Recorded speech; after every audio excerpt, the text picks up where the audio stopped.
Watch your fucking move, you little shit machine. Your mama's gonna try to score.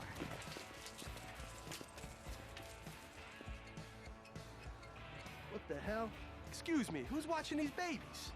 The fat one's watching the little one? Oh, nice parenting. Leave them out here like that and see what happens. Yo, fuck you, you fucking square! Keep on trucking. Did you hear that fucking guy tell me how to fucking raise you? Motherfucker, man. What does he fucking think he is? What's the worst fucking thing that can happen to you? Stand in front of a fucking store, right? Fuck. Fuck. Fuck. Fuck. Fuck. Fuck. Fuck, fuck, fuck. Motherfuck. Motherfuck. Noise.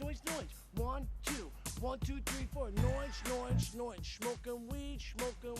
Doing coke, drinking beers. Am I controlling it already?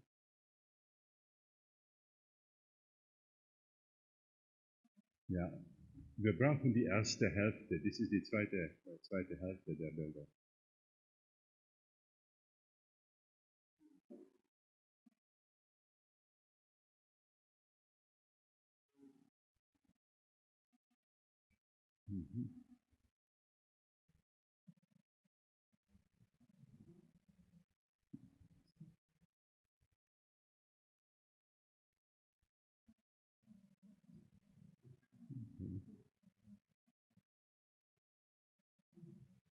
Okay, I'll go with the flow. We'll just start with it. Is that okay?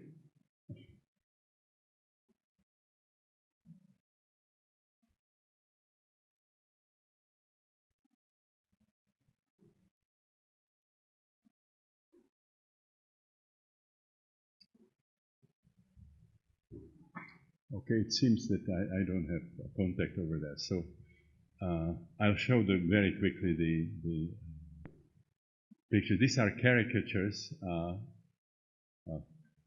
from the time of wars and revolutions and crises, and it will be juxtaposed with pictures that people drew after they had perinatal experiences, after they experienced the different stages of birth. And it would illustrate what I said on Friday about the work of Floyd de Moors and so on, who studied the speeches of demagogues and military leaders prior to the onset of war. There was an abundance of figures of speech and metaphors related to birth. So here you can just see how frequently the fetal symbolism is used in political caricatures. And these now are pictures of going into the first stage of birth, where people experience vortex or experience of being swallowed or going into the underworld. So this is from a high-dose psychedelic session, another psychedelic session, the whirlpool, experience of engulfment of different people from holotropic and psychedelic sessions. This is the experience, when the uterus starts contracting, the fetus is losing the safety of the womb. And now these are some pictures from political crisis.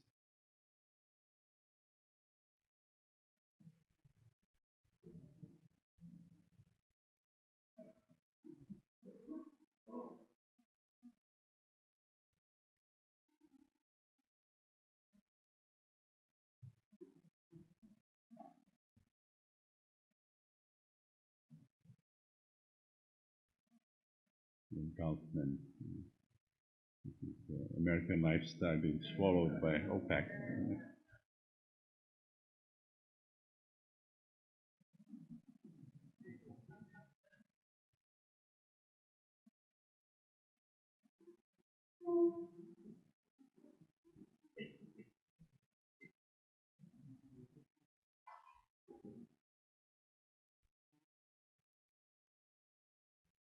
Does anybody see the light at the end of the tunnel? The Bush seeing the way out of the tunnel in the shape of Vietnam. Now these are from different times, different historical periods. So far, so good. 3 different ways, all of them going into the underworld. You're here. Another one, another you are here.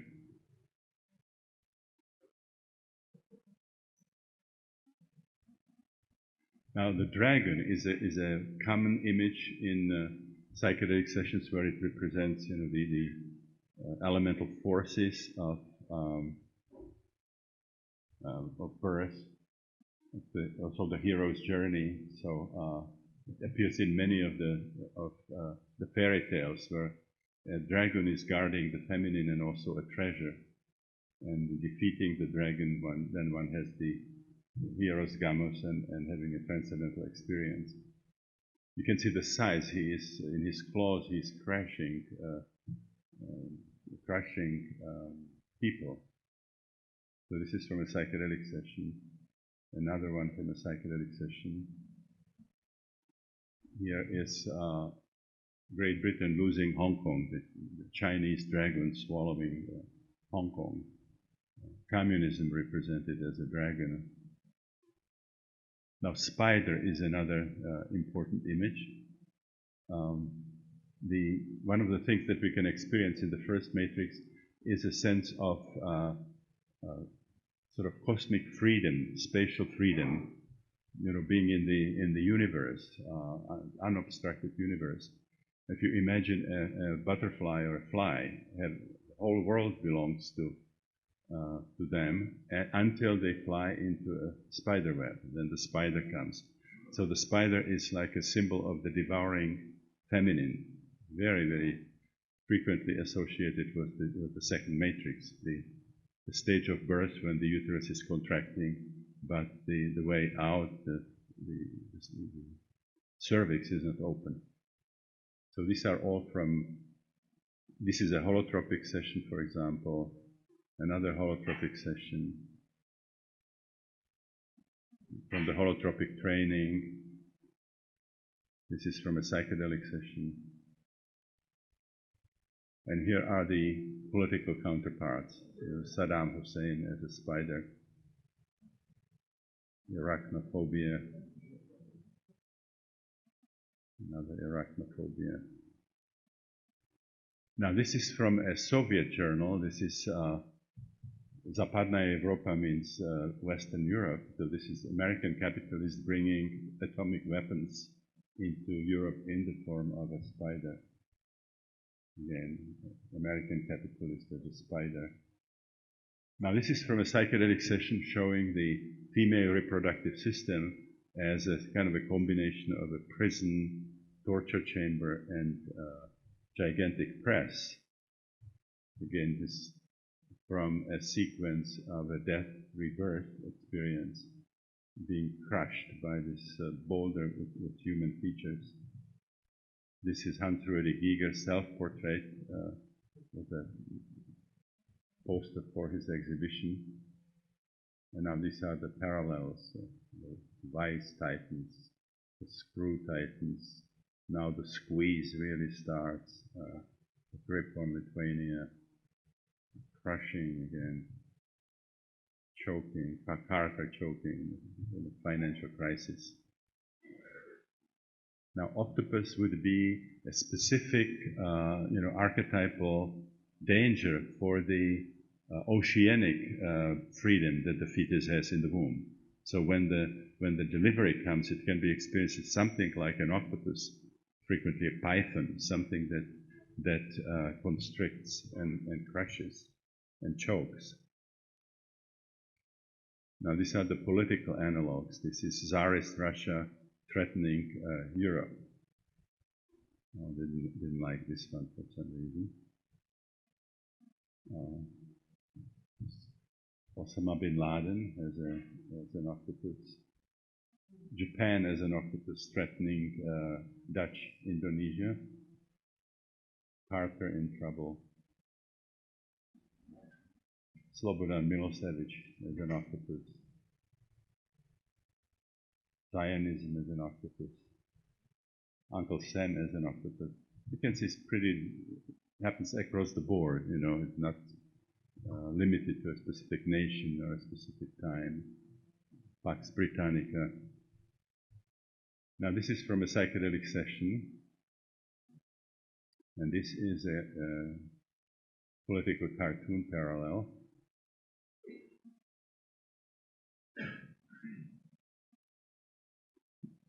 In the Salvador cartoon, there were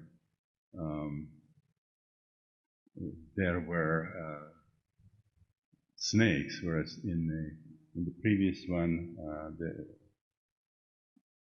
there were predatory birds. So I'm just showing that predatory birds are also shown in that kind of a context. Snakes are very much involved in the negative perinatal matrices. The viper as a symbol of imminent death, but also initiation, because the second matrix is part of an initiation, the dark night of the soul. So people sometimes have a sense of being in a snake pit, very much like in Indiana Jones, the Raiders of the Lost Ark. Okay, you can see how this is all from psychedelic sessions. Birth as a fight with a python. Similar kind of a situation. The pythons are very typical perinatal symbols because they swallow the prey and they look pregnant. They also twist the body around the prey and crush. So not every snake is what Freud thought it was. It was always phallic. This is from pre Second World War Germany. Genosse hilft mit zusammen bezwingen wir sie. Comrade help, together will defeat them. Conflict between the Nazi party and the Communist party. Stamp them out. This very specifically talks about snake pit. Uncle Sam in a snake pit. Indira Gandhi, Marshal Tito. It goes back in history. He's a minister responsible for energy crisis. And this was Theodore Roosevelt and his political enemies, and he's represented as little Hercules fighting these pythons.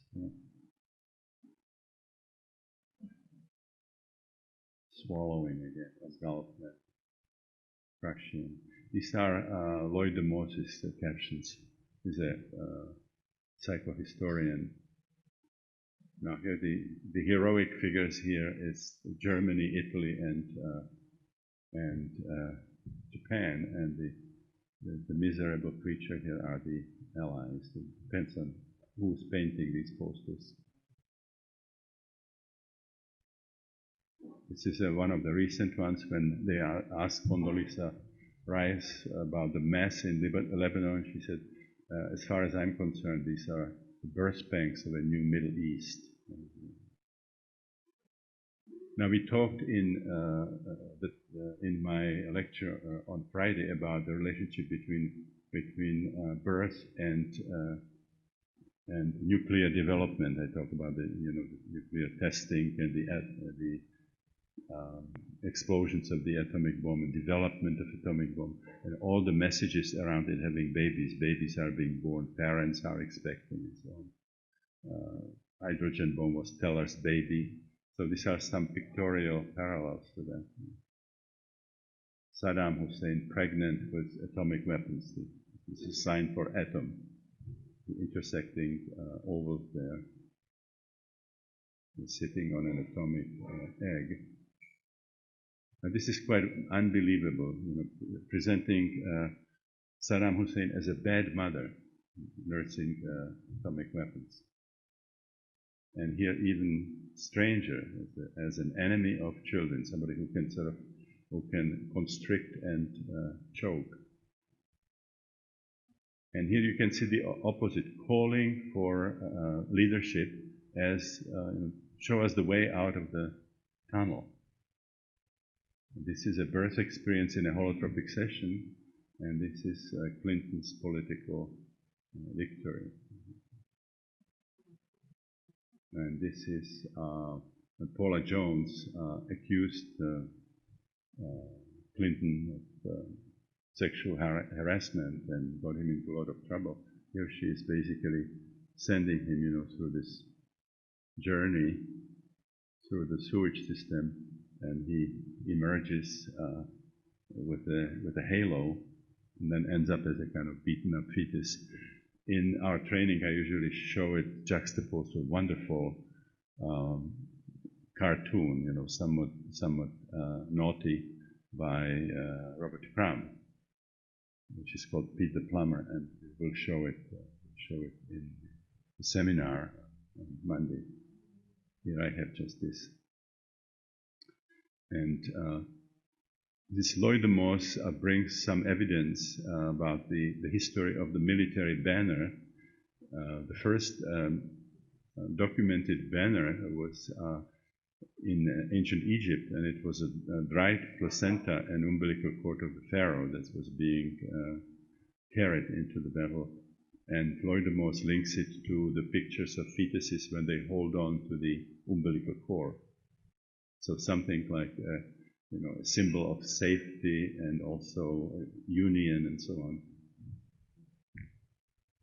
I show this in Santa Barbara in the Pacifica school where I teach. That was adult education, and there was a woman who said, I showed the whole slideshow, and the woman said, now I understand what my 16-year-old daughter has been drawing, and she sent me one of this girl's paintings. Again, the connection between violence and birth. Yeah. Okay. So I show this sometimes at the end of this. I gave a talk in Moscow on my 70th birthday, and there was a banquet, and there were some people from the Ukraine, and they say, you keep talking about these perinatal matrices, but when we are coming from, babies are not being born from vaginas, they are being born from cabbages. And that was a 70th birthday present. And I have one last one that I usually show after a perinatal show, which appeared in the San Francisco Chronicle after Bush made his idiotic statement about the intelligent design, when he wanted American schools to teach creationism, that the universe was created 6,000 years ago and so on. And he wanted, the same time to be given to this kind of idea, the creationist idea, and evolution. And so this came out in the San Francisco Chronicle when he says, and according to another theory of human reproduction. Okay, so that's all. And now I would really, ich brauche nun, was also der erste Teil der Diapositivenschau sein sollte. Kann ich das bitte haben?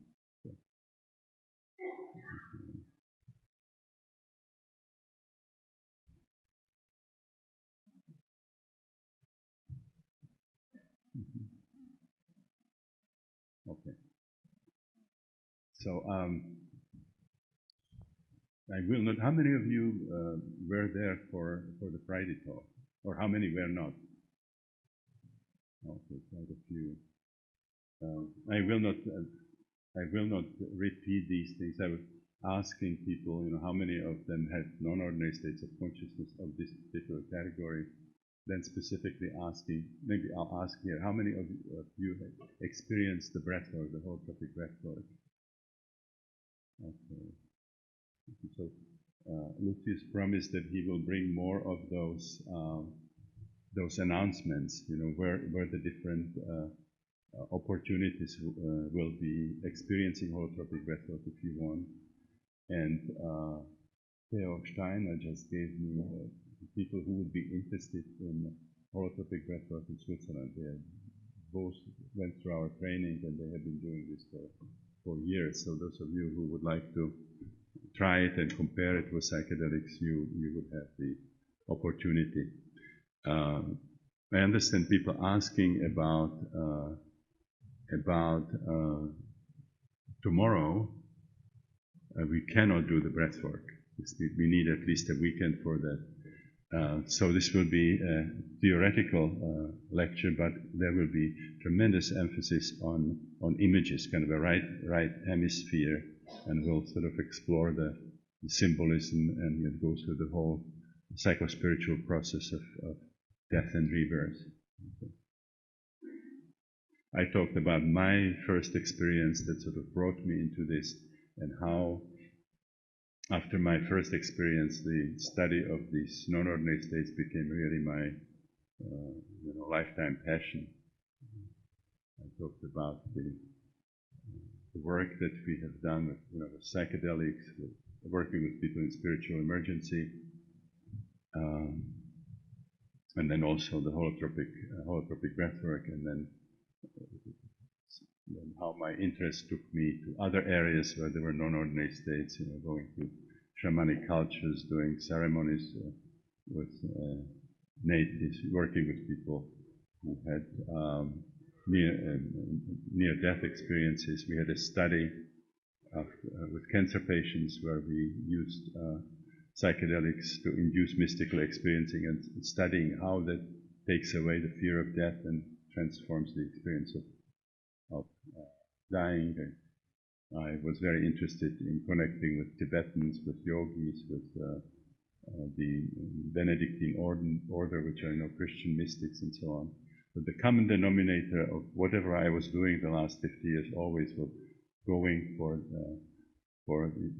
different versions of these non-ordinary states, or the subcategory which I call holotropic, which are those that have therapeutic potential, which have transformative potential, and I believe even evolutionary potential. And then I showed some of these pictures again. I think it's very nice to bring Albert here for a little while. So this is the picture where he, at the time when he discovered LSD, which was shown all over the world. This was about 10 years ago, a visit with him. Now this is Anita, who just recently died. And this additional person here is Christina, for those of you who don't know her. And we just happened, during this visit, we just happened to run into Robert Venosa and Martina Hoffman, wonderful visionary artists. And this is, we brought Hans-Ruedi Giger to Hoffman's, and they became really good friends. And Albert admires Hans-Ruedi Giger because he has amazing ability to capture the dark side. There's nobody like managed to map the cartography of the bad trip, the second matrix and third matrix, as I call it. This was a time when Hans-Ruedi Giger allowed us to use the upper floor in the museum. I understand that would be an expedition to Gruyere to see Hans-Ruedi's museum. I really recommend it. It's amazing, amazing art. So we had lunch in Gruyere, and then Hans-Ruedi showed Albert his gallery. You can see the size of these pictures, these paintings. And this on the right side is Carmen. She's the wife of Hans-Ruedi Giger. And we had a panel where they represented really the two opposite sides of the psychedelic experience, Hans-Ruedi being the absolute master of the dark side, and Albert these days is in a place like a great Indian guru, that talks about the incredible laboratory that goes into the colors of flowers, and he's interested in the chemistry that goes into the color of butterfly wings, and appreciating that he's living in paradise, watching every sunset and so on. So it was kind of interesting to hear them, see them interact, and at the same time they get along just marvelously. So saying goodbye, and this was his 100th birthday. Okay, we covered all this. Okay, so I mentioned that soon he ordered this book that I called Psychology of the Future, and these are now the different areas in which we would have to change our thinking in psychology and psychiatry when we work with non-ordinary states of various kinds. So the first area has to do with something very fundamental, which is the model of the psyche itself. I call it cartography of the psyche.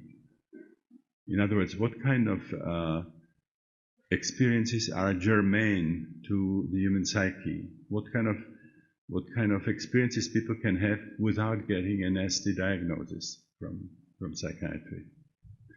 Now, currently we have a model where the psyche is somehow limited to postnatal biography, what happened to us after we were born, and the individual unconscious, which is a derivative of postnatal biography, rejected, repressed, forgotten things.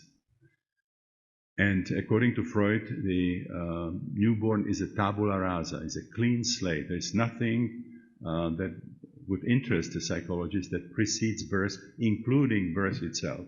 Though Freud, for a very short period of time, considered that maybe all anxiety can be traced back to birth, but then he let it go and actually got into quite a conflict with Otto Rank.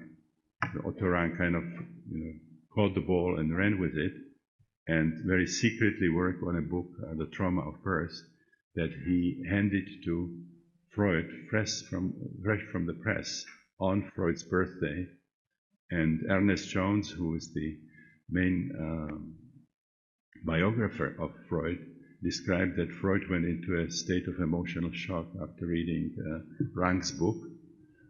And the reason why that happened is that he believed that it's possible that posterity will see Rank's contribution as being more fundamental than his own contribution.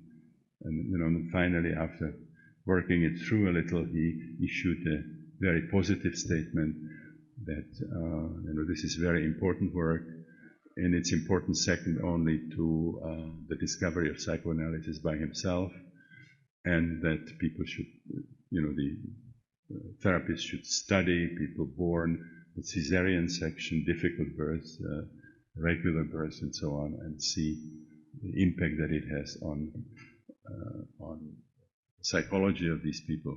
And then he started getting letters from Berlin when they were warning him that this is a very dangerous doctrine that's going to split the homogeneity of the psychoanalytic movement. Some psychoanalysts will be excited about it, others will reject it. And Freud finally surrendered to the political pressure and excommunicated Rank.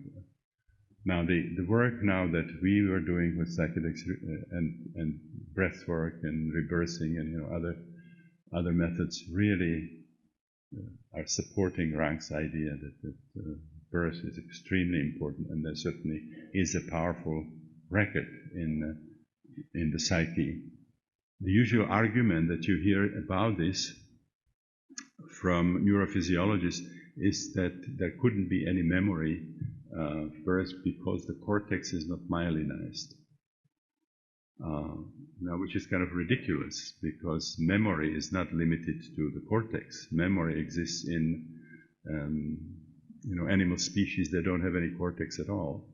Several years ago, Eric Kandel got a Nobel Prize for studying memory mechanisms in a sea slug, Aplysia. So, sea slug has a memory, but newborn does not have the capacity to record something as overwhelming and life-threatening, and potentially life-threatening birth. So it's important now to incorporate this into the cartography. And I call that level perinatal, which means related to things that happen immediately before birth, during birth, and after birth. it's quite amazing if you think about it, about that logical inconsistency, that there is a general agreement among psychiatrists that the early nursing experience are all important. They can really shape the personality and so on. Aristotle Sullivan wrote about the baby who is being nursed, being able to distinguish good nipple, bad nipple, good nipple, evil nipple, and wrong nipple. Good nipple is the nipple that gives you milk. Evil nipple is one that, well, the good nipple gives milk and things are great. The mother is a loving mother, holding the child the right way and so on. Evil nipple gives milk, but the circumstances are lousy. It's a rejecting mother, or the mother that's nervous, anxious, and so on. And then the wrong nipple is, either the thumb or the big toe, and it doesn't give any milk. And then he has, far-reaching speculations how that influences the development without recognizing the importance of birth. So we're asked to believe that the fetus can go through this horrendous experience that can last, 20, 30, 40 hours. Forceps might have to be used. The child might die and have to be resuscitated. Doesn't notice that anything strange is happening. It's not recorded anywhere. And then instantly after birth emerges into the world as this connoisseur of female nipples. Circumstances are not quite right here. Mom is not holding me the right way. So if the child didn't notice that something strange was happening when he or she was being born, it's going to take a long time before the child will recognize nuances in the circumstances of nursing.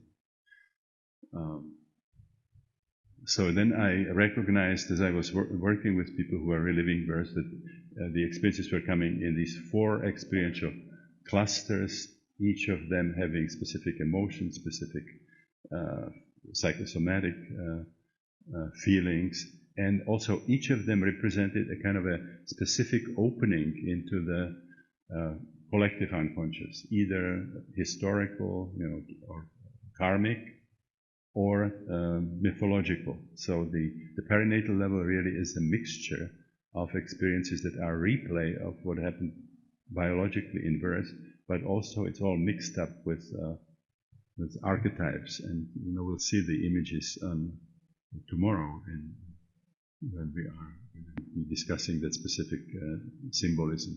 So I talk about these clusters as basic perinatal matrices, or BPM. The first one is associated with the situation of before the onset of birth, when the child is still in the womb. The second is the uterus contracting and no way out. The cervix is not open. The third matrix, very specific kind of combination of experiences. Then the cervix open, and then we struggle to be born. And then the fourth matrix, the actual coming out. And then beyond that, the cartography also has now a level that we call transpersonal, which includes experiences of oneness with other people, experiencing group consciousness. In psychedelic sessions, you can experience yourself as all mothers of the world, or all children of the world, or soldiers of the world, and so on. Very, very vast kind of experiences, or even identify with the field of humans, species, or altogether. It can take you to the animal realm. You can have experiential identification with anything from primates down to unicellular organisms. And what's important, getting new information about each of those experiences of identification with these other life forms that is way beyond anything that you know from biology or some NOVA programs or some other sources. So what's involved in transpersonal experiences is a radically it's an alternative way of getting to know the universe. The usual way is through senses. We have sensory perception. We we analyze and then synthesize the information that came through the senses, and then we make a conclusion about the world. This is a radical alternative where we go into a holotropic state of consciousness and we learn about different aspects of the world by becoming them. By becoming other people, by becoming animals, by experiencing ourselves as a plant and so on. Now, this is the basic message of many esoteric systems. You find it in Tantra, you find it in Kabbalah, you find it in the Hermetic tradition. The idea that each of us is a microcosm that somehow contains the whole universe. Now, this is, of course, considered to be absurd, nonsense by traditional science, violating, among others, Aristotelian logic. So, what are you? Are you a part of the universe, or are you the whole? You have to make a decision. Now, we got now a way of looking at it scientifically since the discovery of optical holography. When we talk about us being the whole universe, we are talking about information. We have the capacity under certain circumstances to experience ourselves as any aspect of the universe. And what materialistic science is interested in is something else, which is what you can weigh and measure. So if I experience myself as an elephant in a psychedelic session, it doesn't mean if you put me on a scale that you're going to get 3 tons. It's going to be substantial, but not 3 tons. So those are sort of complementary aspects. When we talk about transpersonal experiences, we are talking about getting information. We are not talking about objects. And so, optical holography is the holographic model of the universe, an amazing, amazing model for mystical experiences, for transpersonal experiences in general. So what these experiences are telling us is that everything that we can, in the ordinary state of consciousness, which I call, by the way, holotropic. Hyle means matter, and trepein means moving to. So consciousness oriented towards matter as a counterpoint to holotropic, where we have the experiences that take us in the direction of our wholeness, reclaiming our cosmic status and so on. So everything that we can experience as an object in the ordinary, in the holotropic state, has in the holotropic state a subjective counterpart. I can see a sequoia in my ordinary state of consciousness. I can become a sequoia in a non-ordinary state of consciousness. Okay, so this is the cartography. So as you can see, this is a vast expansion from things that are limited to my postnatal biography to the idea that my psyche, in a sense, is commensurate with what Jung called anima mundi, that my individual psyche is teased out of this cosmic matrix, and that the boundary is not absolute, that in non-ordinary states it can be transcended. I can become sort of other aspects of the universe, and ultimately I can go all the way and identify with the cosmic creative principle itself. This is the essence of what you find in the Upanishads. The question, who are you? It's tattvam asi. Thou art that. Your true nature is not nama rupa, name and shape. Your true nature is they would say Atman Brahman, but it could be the Tao, it could be the Great Spirit, it could be Allah, the Cosmic Christ, whatever name we want to give it. Okay, the second large area where we would have to change our thinking in psychiatry is in relation to what I call architecture of emotional and psychosomatic disorders. Again, if you look at academic psychiatry, if a problem is not organic, if it's not biologically determined, it had its origin in postnatal life. And there's this map that Carl Abraham made, where you can link different emotional problems to stages of libidin development and stages of the development of the object relationships. So I think I already referred to it in this earlier talk. Let's say the manic depressive disorders would be, and suicide would be linked to oral phenomena, obsessive compulsive neurosis to the anal stage of development, hysteria, the conversion hysteria or anxiety hysteria, phobias and so on would be related to the phallic stage. And then in ego psychology, borderline psychosis, narcissistic personality, those would be problems in early differentiation of object relationship, but it's all postnatal. Now, if you work with holotropic states, you will always find something in your history, postnatal history, that is meaningfully related to what you are working on. Whether it's emotional symptoms, psychosomatic symptoms, interpersonal problems, you always find meaningful connections to your history, but it doesn't mean that it's all there is. You actually, if you have a method that can take you really deep into the psyche, you will discover that the same problem also have a deeper root. Like if you have claustrophobia, it will take you certainly to birth, tendency to violence, migraine, headaches, asthma, all those things have definitely perinatal roots.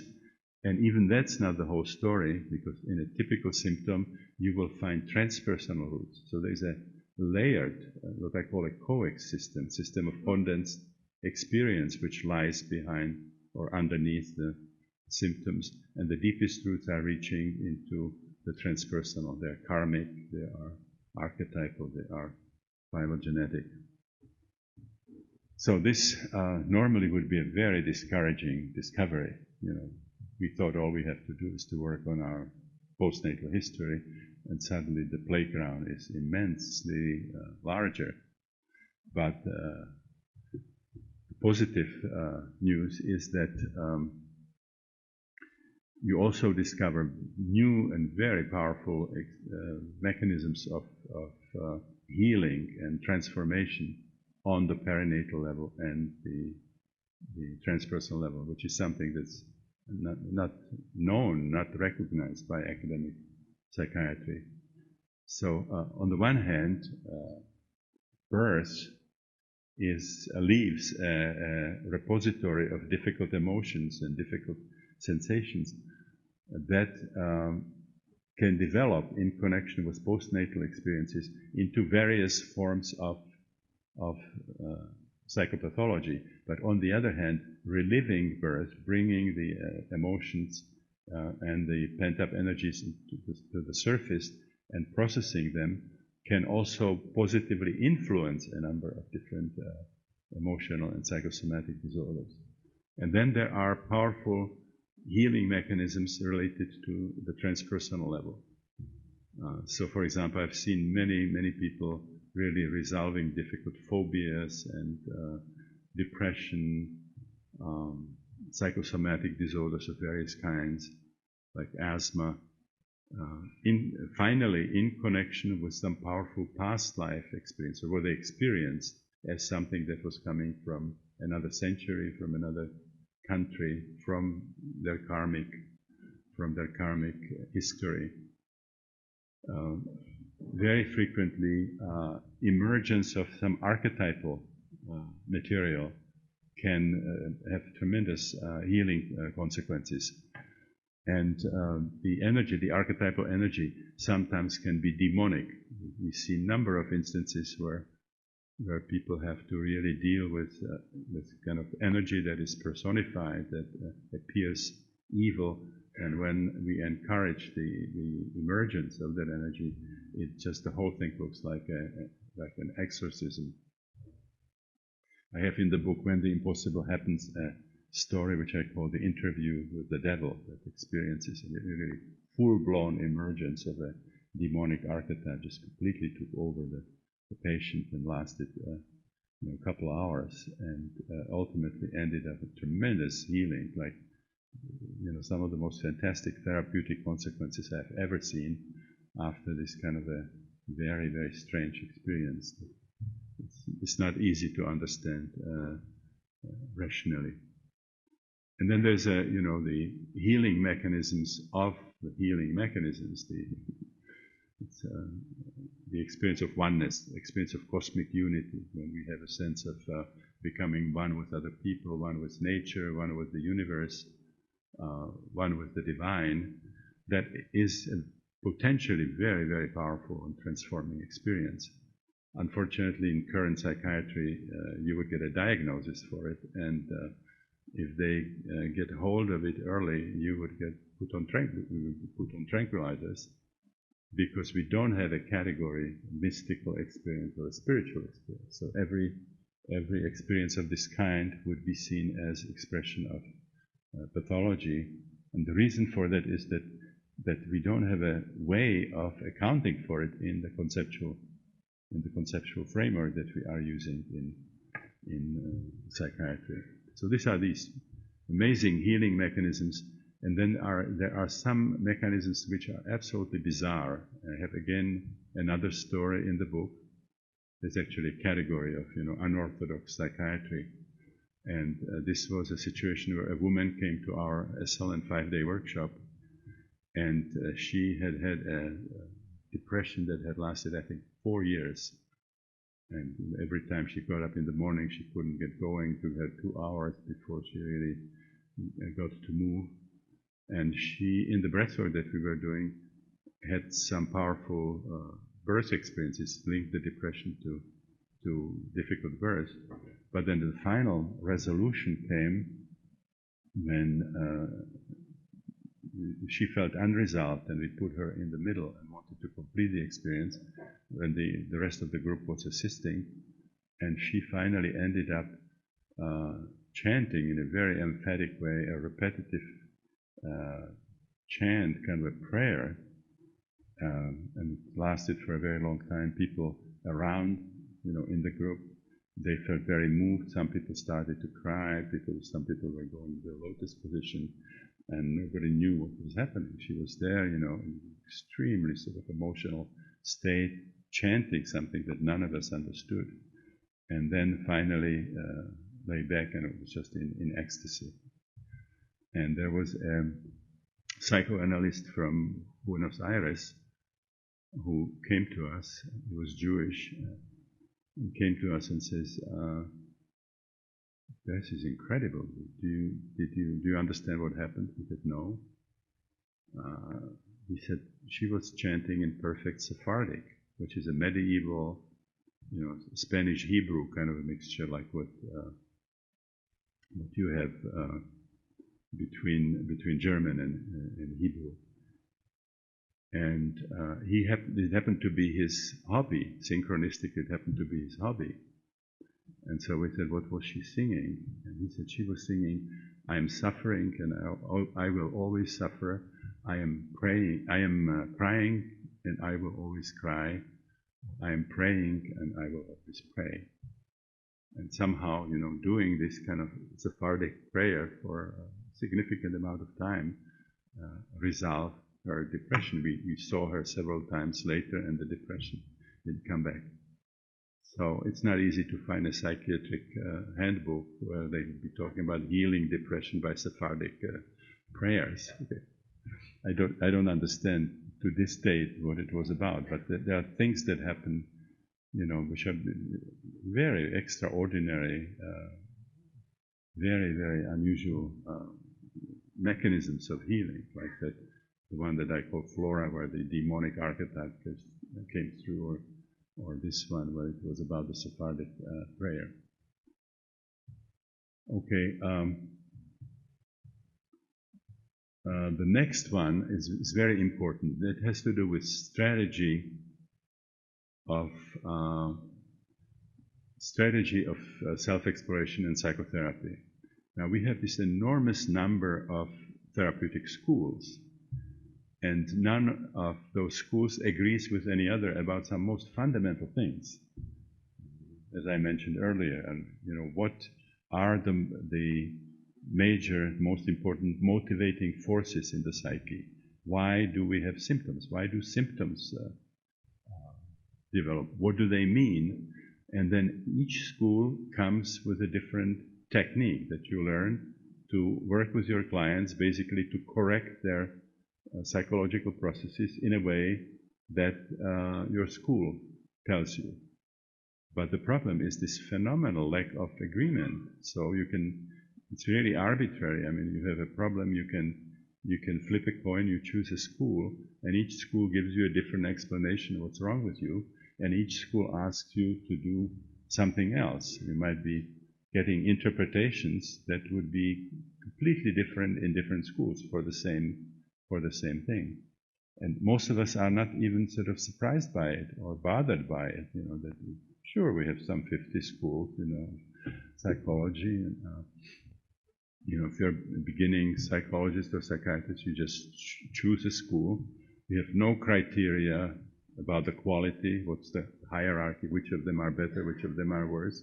So our choice is absolutely personal. Like for me, it was Freud. Wow, that's where it is at.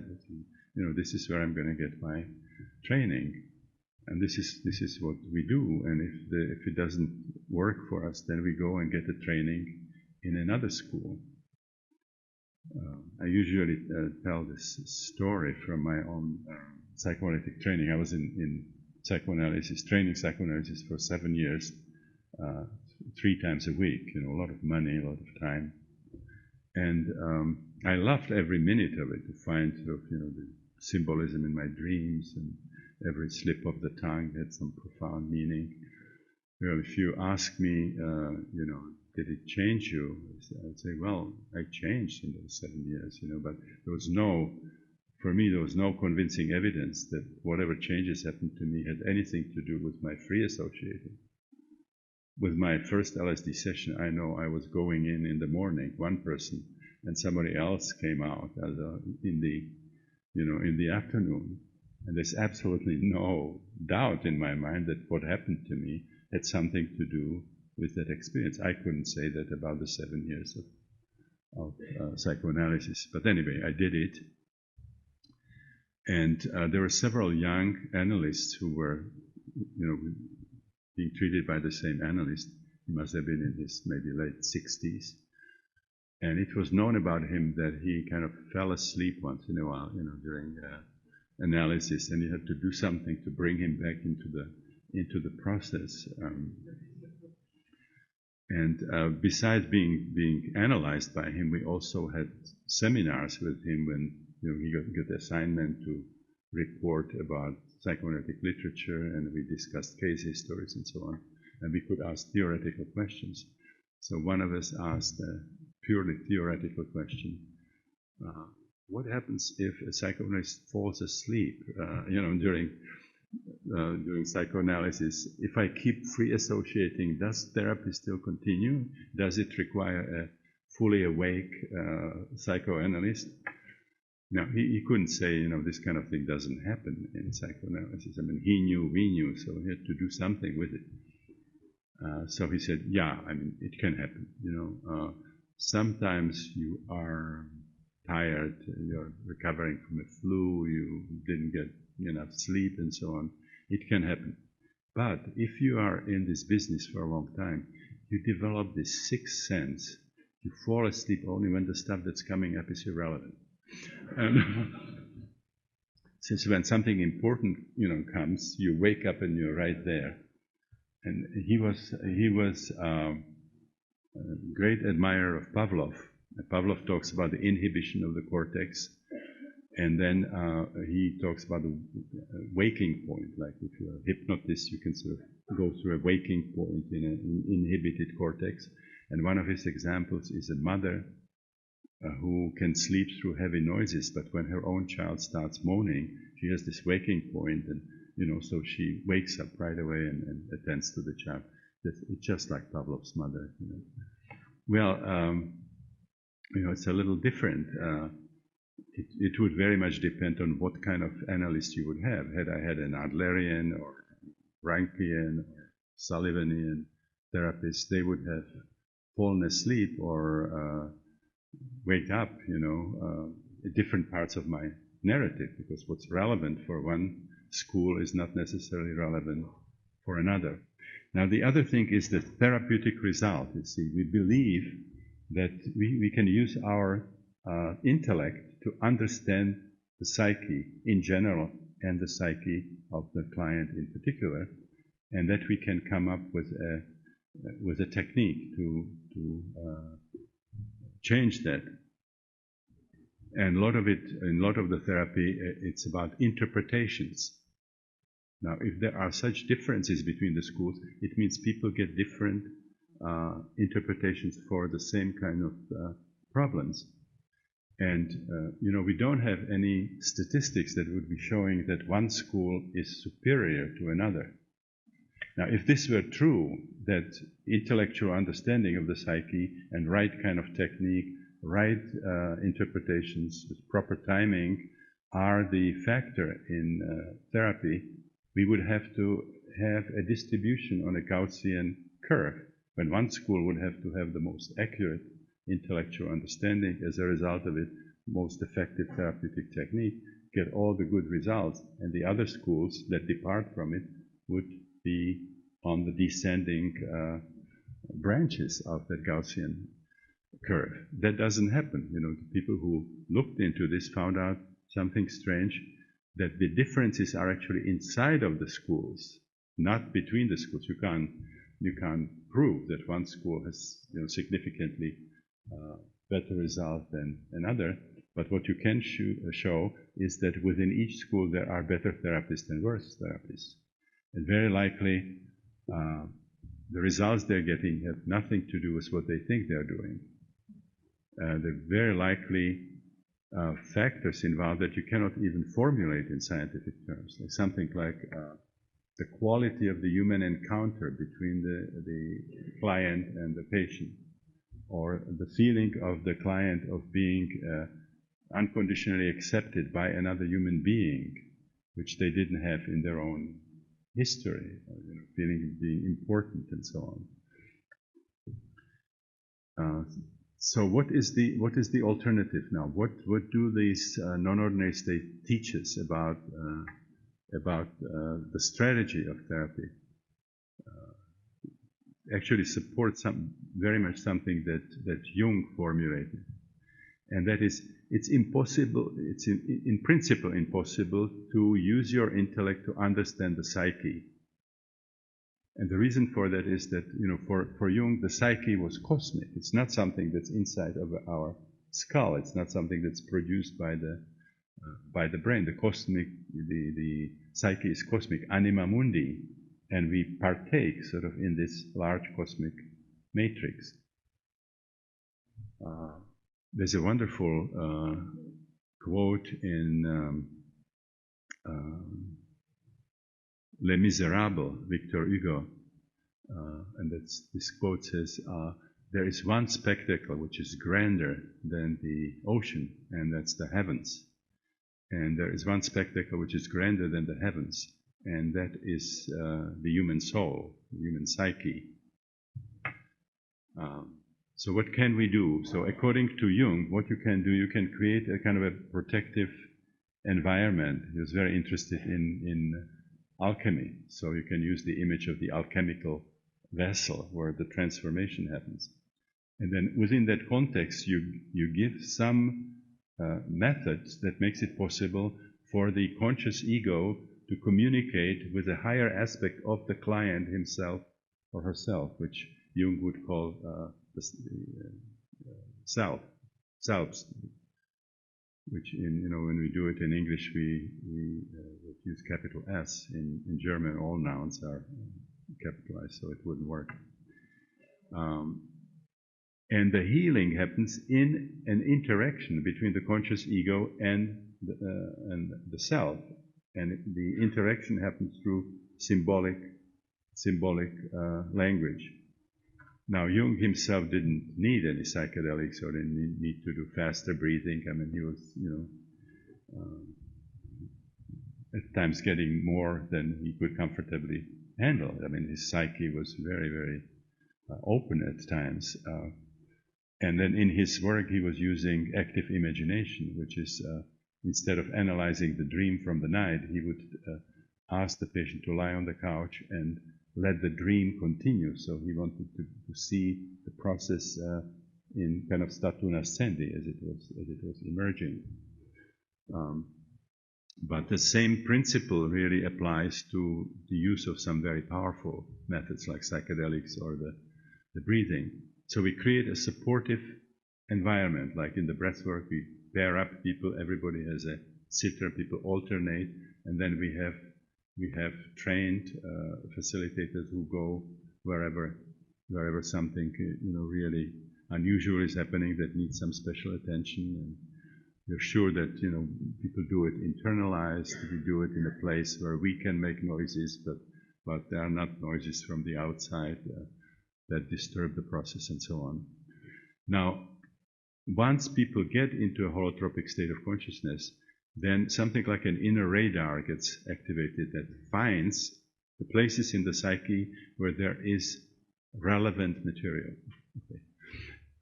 which means material that has a strong emotional charge. And that material emerges spontaneously. So it is the inner healing intelligence, you see, that presents the material. What comes first? What comes next? What comes today, and what's going to have to wait for next time? And we, as facilitators, we have to adjust to it. It's like almost like midwifery. We have to support whatever is emerging. So, if we, for example, would do a holotropic breathwork session, with this group, you would see probably most of the things that I'm discussing in the cartography, but it would be very individual. Somebody would be, after the same introduction with the same music, would complete something with the death of their father. Somebody else would be experiencing sexual abuse. Somebody would be reliving birth. Somebody would be having past life experiences. Somebody would have archetypal visions or experience of oneness and so on. So the process itself would determine. Francis Vaughan described what defines a transpersonal therapist, and she said the transpersonal therapist is defined by the context, not by the content. Which means the transpersonal therapist has a big cartography of the psyche. The content of a particular therapeutic hour or session is given by the client, what comes up from the client, whether it's talking or whether it's some kind of experiences. And the context, the therapist has to have large enough conceptual framework that you can follow the client wherever the client goes. You cannot say, well, I specialize in postnatal biography, or I just do rebirthing, or I just work with past lives. You have to sort of be prepared to work with the whole spectrum, because it's not your choice what is going to emerge. You have to shift. You have to be, where the client is. So Jung called this to be a co-adventurer.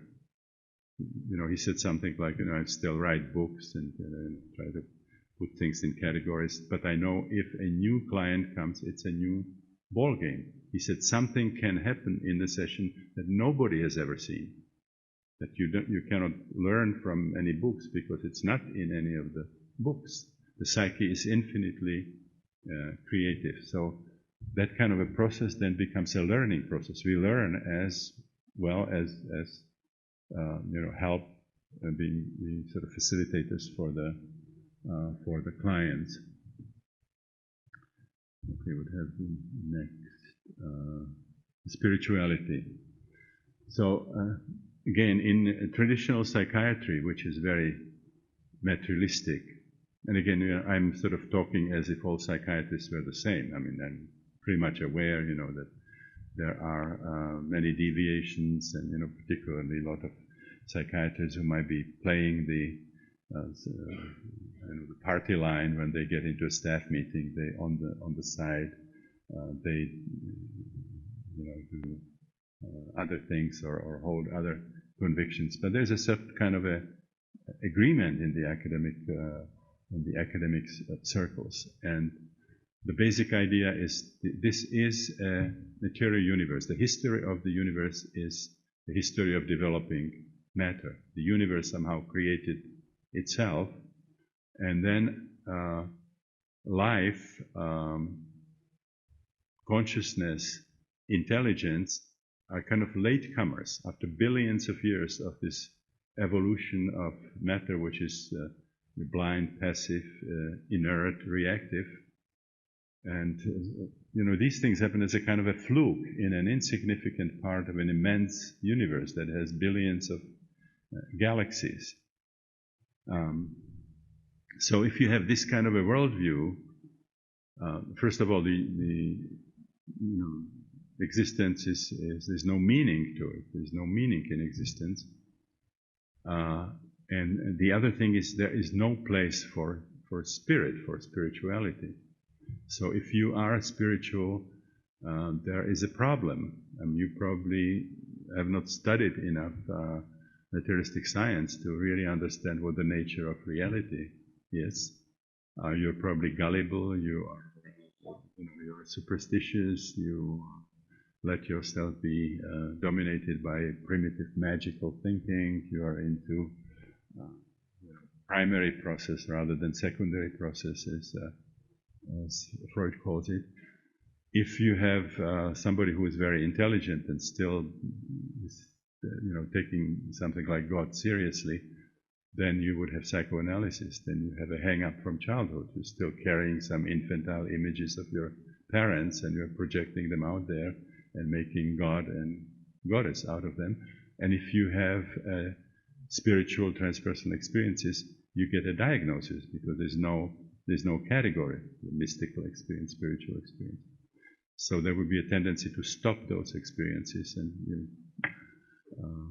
you get a label, and you might even get hospitalized for these kinds of experiences. Now, when you work with holotropic states, then you will find out something very different, and that is that if you are involved in inner exploration that takes you into your unconscious, when the process reaches at least the perinatal level, but then certainly the transpersonal level, your experience would have a quality that Jung called numinosity. He loved that term. This comes from Rudolf Otto.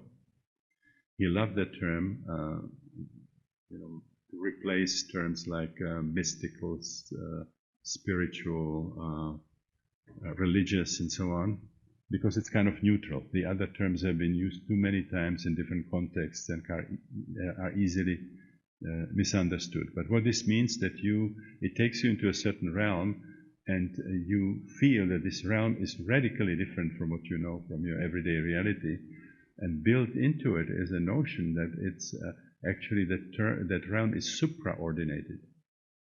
So it's very much like what Plato was talking about. You see, there is this other realm where you have forms with capital F or ideas with capital I, and they form and inform what is happening here. So if you experience that archetypal world, archetypal figures and so on, it's very, very much like what the native cultures and the ancient cultures believe. Those are gods. I mean, Rick Tarnas, when he writes about it, he talks about three ways in which you can look at archetypes. One is the Homeric way, when they take actually the form of deities, Aphrodite, Hades, and so on. There is a way of looking at the archetypes philosophically, which would be like Plato. And then you can look at the Jungian way when they are seen as psychological principles, the organizing principles of the collective unconscious. Now, through centuries, there has been a discussion about the Platonic archetypes, about the ideas, whether they really exist or whether they are abstractions. These two schools were called nominalists and realists. The realist is not really a very good name for it, but the nominalists were saying, these archetypes are just names. They are abstractions for what we see on this level.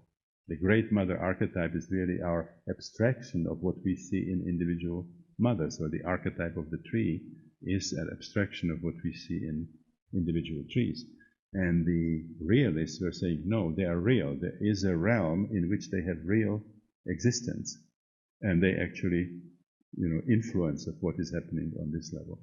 And the work with holotropic states very much sort of supports this the second version. I mean, when you get to the realm, and the Great Mother Goddess would be as real as anything you can imagine or more.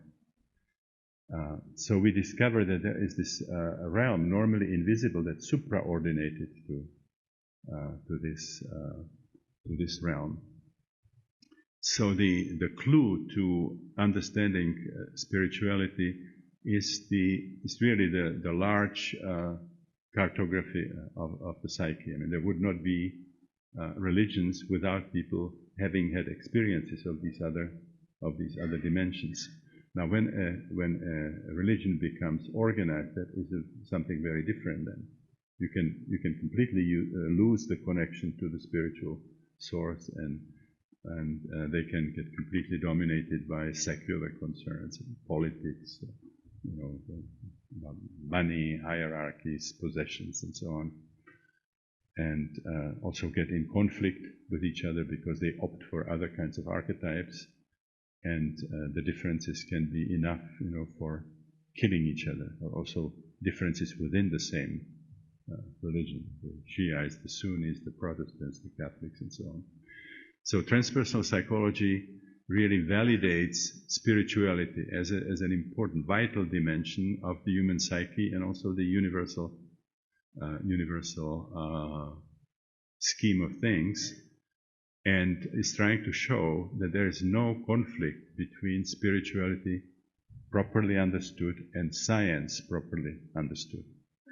Ken Wilber wrote in The Sociable God, there seems to be a conflict between religion and science, it's very likely bogus science and bogus religion. They don't understand each other's position, and very likely they are not good examples of their own kind. Those are the kinds of things we have a Hubble telescope, and we have mapped, every part of the heavens, and nobody has seen any angels and God. We have disproved the existence of God. And of course, the realm of true religion does not compete with the material world, because the kind of concepts that you find in religion, like heaven, paradise, hell, and so on, those are related to states of consciousness. To get to hell, you don't travel anywhere, you don't go down somewhere, you change your consciousness. You can be here and be in heaven or hell, where everybody else is in Basel. Those are not incompatible. The same kind of a pseudo argumentation is like, we now know what is under the ground. There's in the middle of the planet there is liquid nickel and liquid iron, and there's no place for the caves of Satan. We have disproved the existence of hell. And those kinds of people who have this argumentation are very, very surprised when they take a psychedelic session, and suddenly they are in hell or in heaven. So this was really first Huxley who pointed it out in his wonderful little essay, Heaven and Hell. That those are real, heaven and hell and purgatory. Those are all ontologically real entities, but they are related to what you can experience in non-ordinary states. And nobody who's just studying the material world is in any position to make statements about it. People like Dawkins, the God delusion and so on, trying to prove from studying nature whether there is God or not. The only way you can make any relevant statement about spirituality, mysticism, shamanism, and so on, you have to study states of consciousness, because that is the discipline. You cannot make extrapolations from physics or from biology or from some other realms. So there is tremendous validation of the spiritual dimension. On the other hand, transpersonal psychology is not trying to bring together religious dogmas, in organized religions with science. You cannot do it with Cartesian Newtonian science or new paradigm science. You have to study experiential spirituality. There's nothing unscientific to study as the category of experiences that we all can have. What is their phenomenology?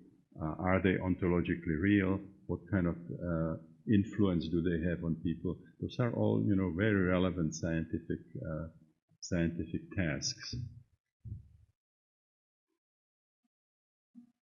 Okay, just very quick. I would like to give you today a chance to ask some questions too. So,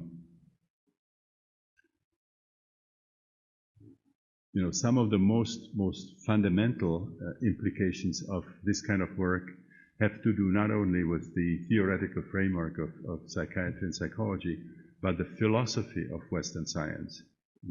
Go against monistic materialism, against the idea that matter is primary and consciousness is some kind of a little Cinderella kind of a epiphenomenon and so on. It's showing that consciousness is something very fundamental. Consciousness permeates all of existence. And if you are in some more advanced stages of this self-exploration, you can get to the point where it seems more plausible to you that consciousness can create the experience of the material world, rather than matter is capable of creating consciousness. 20 years from now, when virtual reality technology is more advanced, we'll understand that just because you experience something, it doesn't have to be there, at least not in the form in which you experience it. And this is the whole concept of lila, or maya, that the Hindus have. The world really is not, what we experience in everyday life. The inability to see it is called in the Eastern literature avidya, which is ignorance, but very fundamental ignorance. Ignorance about who we are and what is the nature of reality. And it's one of the important functions of these holotropic states is let us make it possible for us to see through this, to overcome that, and that's called prajna paramita, transcendental wisdom. I'll just not describe it, but I just refer you to particularly to the experiment when in near-death situations the consciousness goes out of body, and people can watch the body from above and consciousness decides to go check what's happening in other parts of the building or thousands of miles away. Findings that blind people, organically blind, when they get out of their body, they can see, and they have what can ring called veridical out-of-body experience. They can see, or not only see, but what they see can be consensually validated by people who have the gift of vision.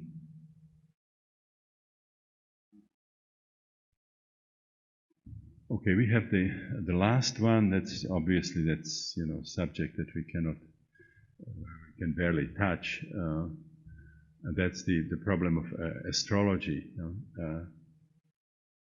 I've done this work for about 30 years with Rick, when we are looking at different states of consciousness and finding that there are astrological correlations, very systematic correlations. And that's where we started, and Rick then moved to historical research. His book, Cosmos and Psyche, gives his basic thinking, but it's primarily focusing on history. But in the course that we teach on non-ordinary states, archetypal psychology and astrology, we show how that instrument can be used when you are involved in self-exploration. Just very briefly, in Esalen we found, to our tremendous surprise, that as I described the phenomenology of the different perinatal matrices. And we found out that if you read that, like the first matrix is, the baby still in the womb, it's an oceanic experience, it's a cosmic experience, a mystical experience, it's all archetype of Neptune. If you look to the second matrix where the uterus contracts, there's tremendous pressures, no way out, and so on. It's depression, compression, starvation, heaviness, all those things are Saturnian. And then the third matrix is when the cervix opens and there is a struggle through the birth canal. That's powerful energies. It's related to birth, death. There's a sexual element that comes from the choking, and then there's the biological material, elimination. This is all under the archetype of Pluto, if you read astrological handbooks. And the last one, the fourth matrix, the coming out, is experience of sort of unexpected resolution of a very difficult situation, breakthrough, overcoming boundaries, epiphany, flood of new insights, and so on, which all belongs to the category of Uranus. So this was really amazing discovery, because I had no idea about astrology at the time, and I was teasing this out of people's experiences. I was, defining these four perinatal matrices by what people were reporting to me, what I was seeing. But then came something even more astounding. We found out that people actually have the encounter with those matrices in their sessions at the time when they have the transits of the corresponding planets. And then it became obvious that you can use astrology in a very, very meaningful way. You can do past research. If you kept, let's say, the records of the dates of your sessions, you can go and find what transits you had and see if it's true, if it was really archetypally predicted by your astrological transits. You can use it for planning a session. You can choose a particularly positive time for your session, or you can use it in the present when somebody is in spiritual emergency. We have never seen anybody having spiritual emergency where there wouldn't be some hard aspects of the outer four planets. And it correlates with the timing of the spiritual emergency, but also the content. The content, what people are experiencing, reflects the archetypes of the planets which are involved. Anyway, so as much as I can say about it in this context. Again, we can go more into this tomorrow, and I just like to give you some chance to ask at least a few questions, because you didn't have it on Friday. So thank you very much.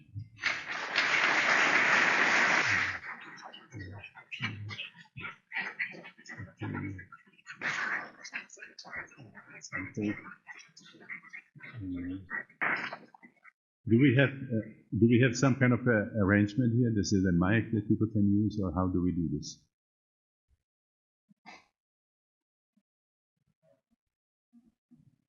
Shout? Okay, I'll try to hear.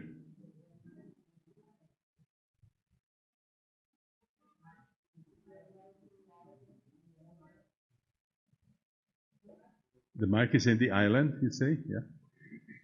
What? Hello. Yeah, this one's working. Dr. Grof, I have a question. Please. I'm a big fan of your work, and I've also become a big fan of Irvin Laszlo's work. I understand he's a friend of yours. Do you have anything you'd like to mention about this concept of quantum consciousness, or this idea that the mind and this universal field that's being increasingly described and discovered, that consciousness is an interaction per se between that? Because I've never really read much about that in your books, but Irvin Laszlo's books very much seem to lead in that direction. So I was curious what you had to say about that. You know, Irvin Laszlo is a very close friend. We actually co-wrote one book, and he's my personal hero now. I had many heroes. First was Fritjof Capra with his Tao of Physics, and then Rupert Sheldrake with the new science of life, and then Prigogine, and of course, Gregory Bateson. And I think Irvin was his idea of the psi field, PSI, or what we call now the Akashic field.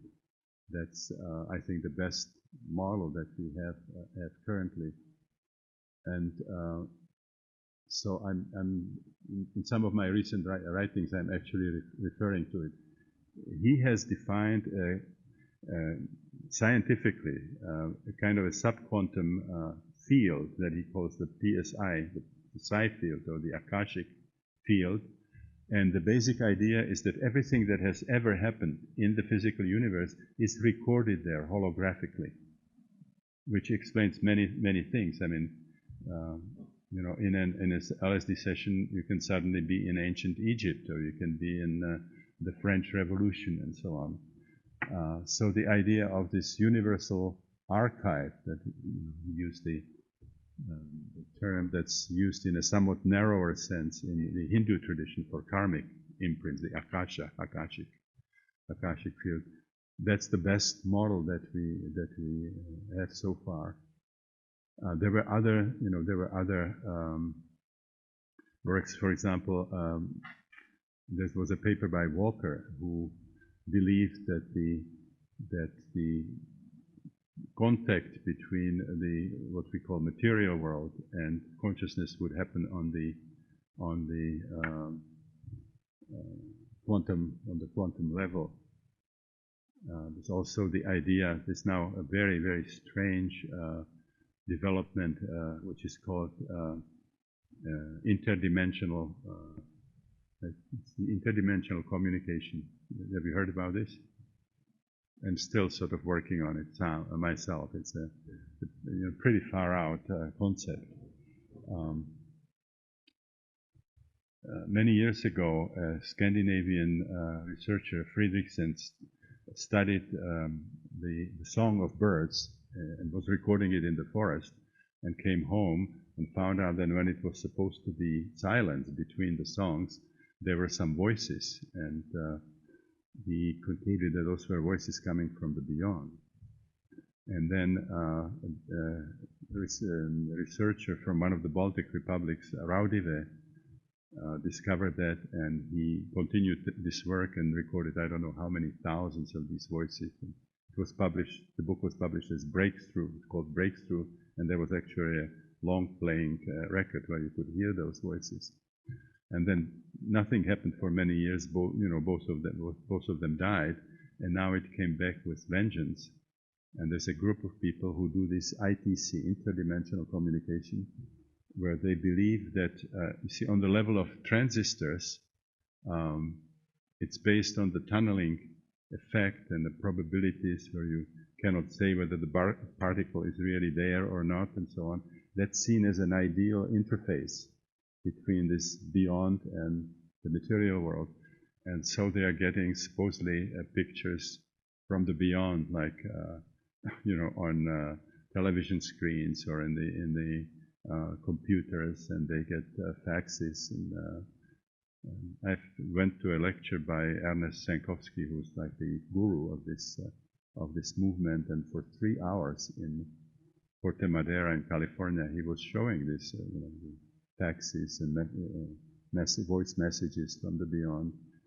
And what supposedly happened now, this Fredrickson and Raudive, they both died, and they are now trying to communicate from the other side. And they have an entity who is calls himself technician, and he's dictating what would be the best circuits and so on, how to arrange the devices for the best reception from the beyond. So I was pretty open when I was coming into that lecture, but it was stretching my imagination and certainly my worldview. So there's certainly you would be looking for the subquantum level if you want to find some kind of a connection between science and what we are studying. Any more, please?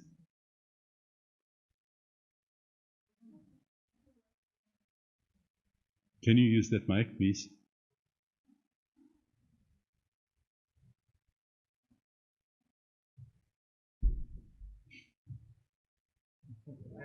Hello?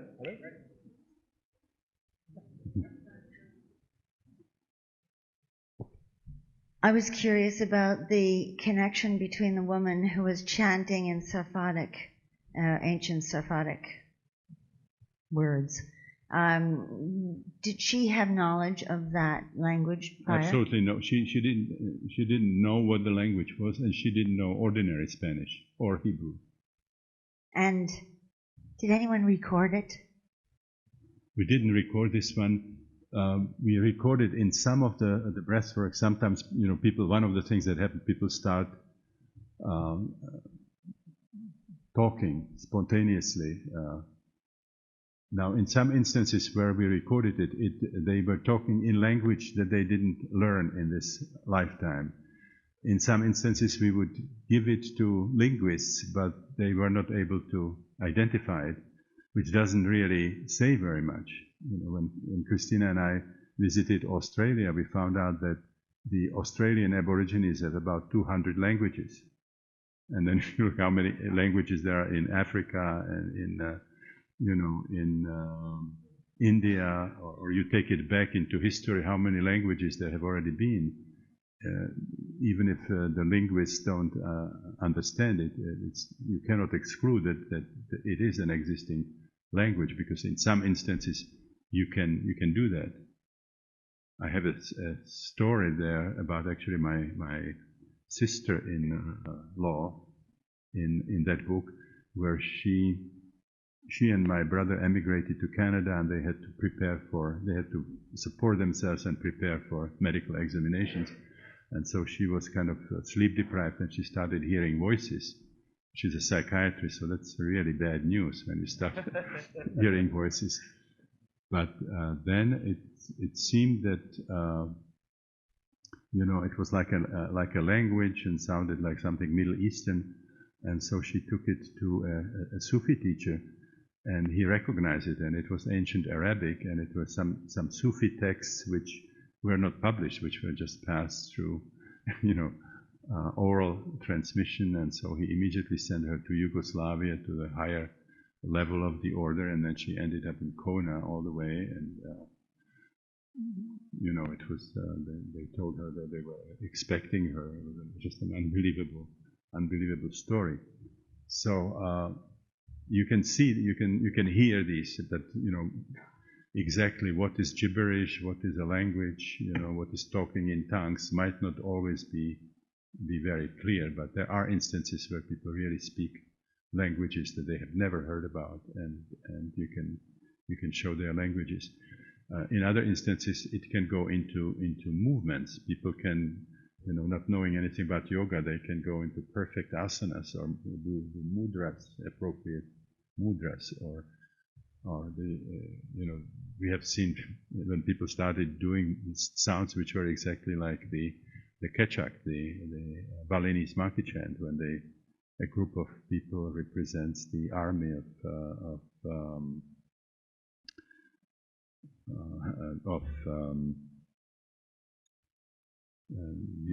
the army of monkeys that was helping Rama,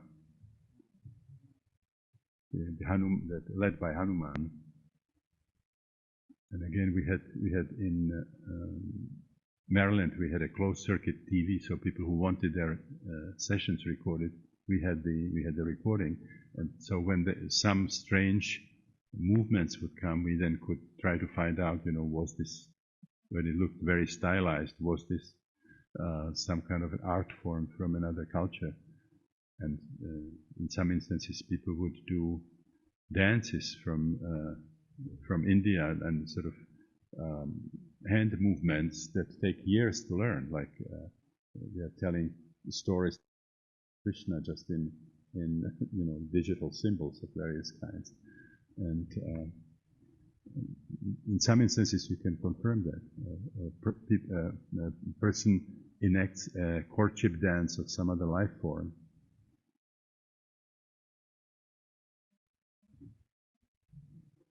Okay, let's take the last one if anybody has a burning question.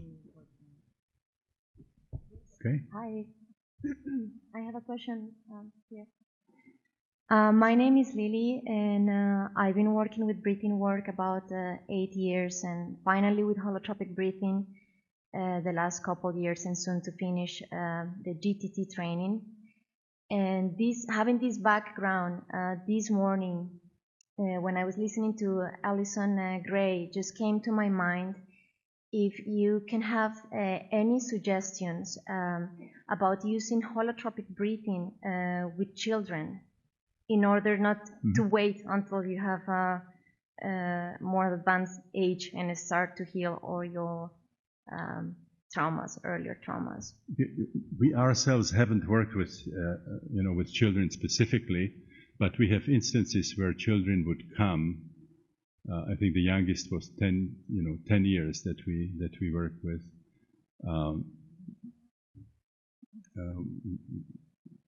Couple of kind of amazing instances. One was we were working at Esalen in a place called Huxley, and we noticed that session after session there was little kids sitting in the window and just fascinated by what was happening. And he finally came and said, "Can I do it with you?" And his father was also at Esalen, and he had done it with us. So I said, "Go to your father, and if your father says okay, you come." And the next day he came, with his own blanket sort of into the session. And a really great session. It took him all over the world. At one point there was a lot of crying where I felt very guilty, because if it takes into bad places some adult people, they're willing to do it because they know they're working on some material that's sort of interfering with their life. But, quote, suffering of the little kid. Was a different story, but in the sharing, he just told his story, and when I brought up the crying, he says, "Oh, it felt so wonderful to cry." And you see that very, very frequently in the breathwork and other forms, that if you look at people from the outside, they're screaming, crying, and it seems like they're suffering, but actually they have the feeling that something is leaving their body. It's very different from the situation, the original situation, where they were exposed to the abuse or whatever it was, and they did not have the way of processing it. So anyway, so I talked to his father, and I said, the kid is really amazing. He's an old soul. And he said, well, maybe it has something to do with what happened to him when he was 2 years old. Both parents were drug counselors. And the little kid got into their fridge and polished 10 pills of LSD, 200 micrograms each, and they knew something about drugs, so they were smart enough not to call a psychiatrist, and they just held him through it, and it was quite a remarkable kid. So we had instances. We had instances like this, but there are people whom we trained. One is Brigitte Ashauer. She's from Wiesbaden, German. One was Marie Rivoire in France. I think she was from Rouen. And they actually worked specifically with little children and actually even families. Now you have to get the kid interested in it. I mean, this is you cannot force them to do it. But if there is enough interest, children can certainly do it. And we had a lot of experience at Esalen when people were using Gestalt with children, guided imagery and so on. Those kinds of things can be done certainly, and children love that. Children love that kind of stuff.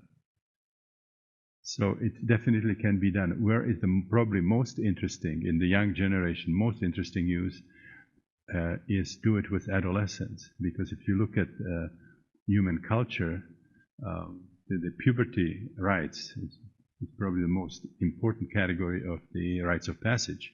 All the pre-industrial cultures had one or another form of powerful rituals here. And people like Margaret Mead thought that the fact that we lost meaningful rites of passage really contributes to the kind of problems that we have with young people. And actually, many of the young people create their own rites of passage that are pretty, dangerous, screwy, destructive, and so on. And so we had a meeting. Margaret Mead took about 20 of us to a castle in Austria, Burg Wartenstein, and there was a week conference about ritual where she wanted to explore whether it would be possible for us to design some rites of passage for this young generation. And we have some people who specifically worked with adolescents, and they just felt, that this was really a very interesting way of using those energies that you see and turning it inside to a transformative process rather than having them acted out somewhere in an unsanctioned way. And we were this was like 1973, but maybe 10 years ago, Christina and I were invited by a New York legislator to a conference, and I couldn't go because I was teaching our training module. And Christina went, and they were discussing this.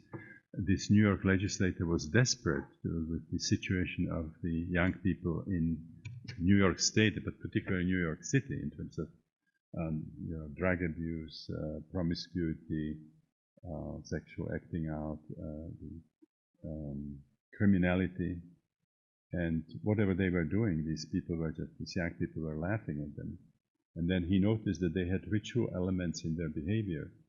For example, in Africa, in some of the tribes, if you come of age as a young boy, they give you a spear and you have to go and come back with a lion.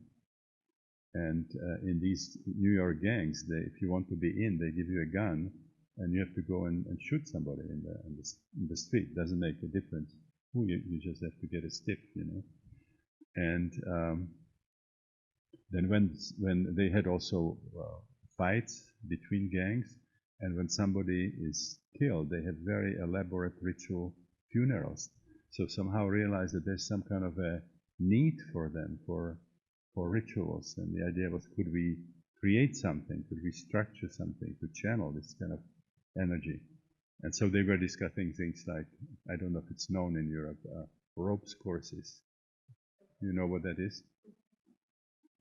You go to a forest and then you create a kind of a complicated situation. You stretch ropes between two trees and you create platforms, and then people have to, for example, cross over from one tree to another way up there, supporting each other, and they have harnesses, and their safety is guaranteed by the group.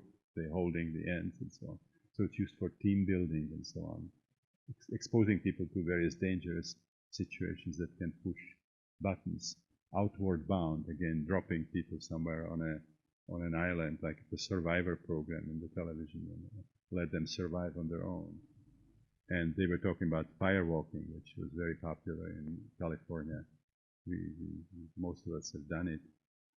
And they were discussing the breathwork also, because there are no rites of passage without holotropic states, and psychedelics for the time being are out. So they were discussing creating some kind of a combination of this that the young people could go through.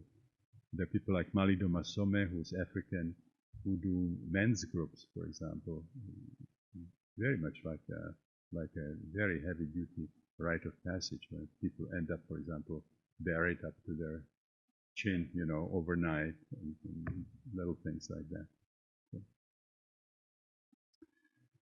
Okay, again, I don't know if we got the last time we ran out of the announcements of the the possibilities where to do the holotropic breathwork if you're interested. But we have a website which is called holotropic.com, where all the events are announced there. I have also one that you might want to look at, or some of you, and that's my full name, Stanislav Grof, together, and then .com, and then / like this, and index, and that's like my personal website, and it has link to a website from the Association for Transpersonal Psychology, and it's called Stan and Christina Grof Photo Archive, which has just a lot of pictures from previous IPA conferences, from Esalen, and so the whole history of the transpersonal movement, if you want to look at it. And there are many articles there, interviews, and so on. A lot of the material that you might be interested in.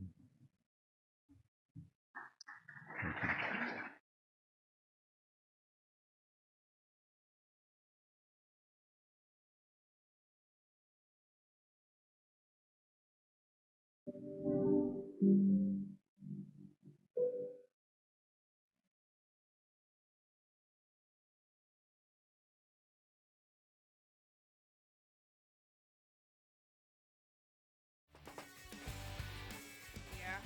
Do you post as Magnolia Fan on moviepoopshoot.com? Yeah.